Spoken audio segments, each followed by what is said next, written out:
Welcome to New Mexico Black Rifle Operators Union. I'm your host, Sean. Wow. So, perusing the interwebs, because that's where my inspiration comes for the podcast. Let's talk about the politics of some stuff real quick. Then we'll roll on. Okay. So the Third Circuit Court in the United States has a case that's going on right now that has to do with the 2A and an assault weapons ban. And what they're finding so far is that the plaintiff, the person that is raising the case, right, has a case, and that they're likely to win on merits because this does, in fact, take away their 2A rights. Let's continue, because that's a weird thing to think about. And why is it weird? It's because this is blatantly obvious for anyone in the know, anyone that's been in the community long enough. Those of you that support the 2A, you know, shall not be infringed is pretty implicit. So why is it that we're just now getting judges to finally see this?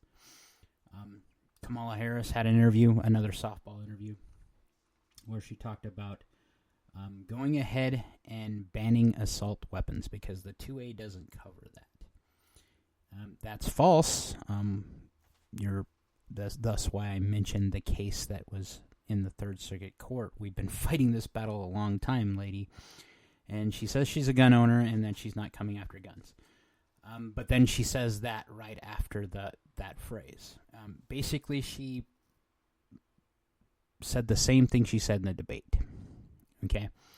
I watched the debates and that type of stuff so I can, break this down a little better.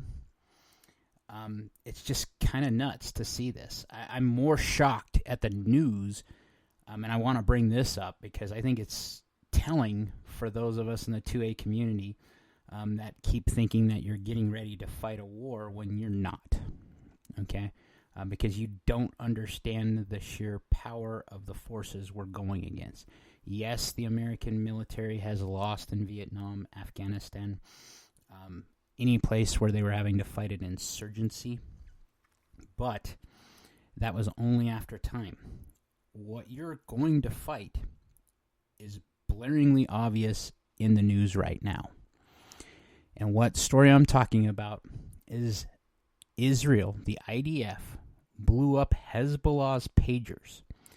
Now, the way this story goes is that because they'd been using knowing that the IDF was tracking these guys down by their cell phones, they were going to switch to just paging, and then you would go talk to these people. Somehow the IDF managed to infiltrate them, the order of these pagers, and intercept them before they were actually handed out and insert explosives. Then they were handed out by Hezbollah themselves, and they activated them all at once. Now there's, some reports are saying as high as 3,000 casualties. They haven't said how many deaths. I haven't seen anything that says that. But realize what it took to do this. The sheer military might and intelligence might of Israel did this. And now factor in that the United States has had this type of capability for years. So let's bring up Pavel. So the founder of Telegram was arrested, and I talked about that on this podcast. And I'm speaking from experience talking to other people in the 2A that got into some places where they were talking to people and they were using Telegram to talk to these people. And they've become very, I won't say radicalized, very much into what our founding fathers have said. And to that end, there was a point where I was, working with these guys, learning how to manipulate weapons better, getting some training from some.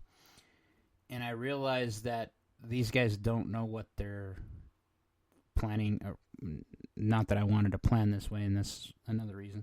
I don't think they're prepping correctly for what you're going to get. This is why I'm totally anti-Civil War, because you don't understand the sheer might that our country possesses. We have to do this the long way. until it gets ugly. And then we will have more on our side because it will be blaringly obvious that our government has went that way. And we're getting there. So I understand where you guys are coming from and thinking that, stuff is getting bad, and it is. You cannot have a populace of any size, whether they're armed or not, paying as much as we are in inflation right now, having the rate of unemployment that we're seeing right now, without someone starting to push. And what you're starting to see that is in the election. The elections are a time where people start to make their voices known. And if you're a 2A advocate, right now, I understand why you're not leaning either way. But I would honestly say, when you have someone saying they're willing to buy back guns or force you to sell your guns more correctly and take your guns, versus someone who has made some mistakes and is now trying to come correct, or at least seems to be, I'm more inclined to go with that than I am the other. So why I was bringing up the pager thing is because it's really interesting to me, because think about what it took. Someone manufactured these pagers, probably in some place in the Asian continent. Okay, an intelligence force managed to catch them in shipping as they were ordered, after they were ordered and sent, and then insert an explosive. And this is a tiny country in the Middle East, okay, with a lot of intelligence capacity that the United States has for a very small country. We have a lot more because we have a lot more money and a lot more people behind it, period. So what do you think they would do to a cell of anyone who is a proven adversary of us? Why we haven't done something like this in the Middle East surprises me, especially in Afghanistan. Because this is a capability. Like I said, imagine picking a device, any device, but after someone has ordered it on its way to its destination, intercepting it, altering it, and then continuing its delivery and making sure it is handed out to the people, its intended targets, before you use it. Now, of course, there's going to be collateral damage when you do anything like this, but it still shows an ultimate troll and an ultimate flex of what their capabilities are. And I think about that often when I think about the United States, what our capabilities are. I have had several intelligence officers, and military men in my life, and over the years, and what I've learned from them is that 9 times out of 10, they can't tell you some of the stuff that they know we can do. Okay? And they keep that very under wraps. They're also every one of these gentlemen I'm talking about are very pro the Constitution. All of it. And the constitutionality of the Bill of Rights. They are firm advocates of the 2A. And I wonder how many people still in power, still serving, still collecting a paycheck on the government dime that still have those feelings. That I believe that there's still a lot of rot in there. I'm with you guys. The ATF probably needs a full cleaning, if not just disbarred for right now, and let other institutions do something. But which one? I mean, if you look at the FBI has had shooters, active shooter guys that end up active shooting either guy or girls on their watch list and didn't do anything about it. And we keep fighting these battles. These are the battles we keep getting introduced into because the first thing they want to do is ban the item, not fix the problem. And I don't know how we're going to breach this gulf that's growing. I think we're winning the culture war. And when I say that, if you looked at newer movies and newer books and stuff, you're starting to see more of that woke stuff go to the wayside and being less successful. And what that leads to is return to the American culture, the culture that we've lived in for 249 years or 248 years, that has existed and has spread throughout the globe. Okay? So, if we reinforce that American culture, then what we're doing is supporting the 2A forever. You know, I had an interesting conversation last night with a small church group. And one of the conversations they talked about it was, should we force our culture on other people? And you know, if you think about this, you kind of have to if we're going to be a melting pot.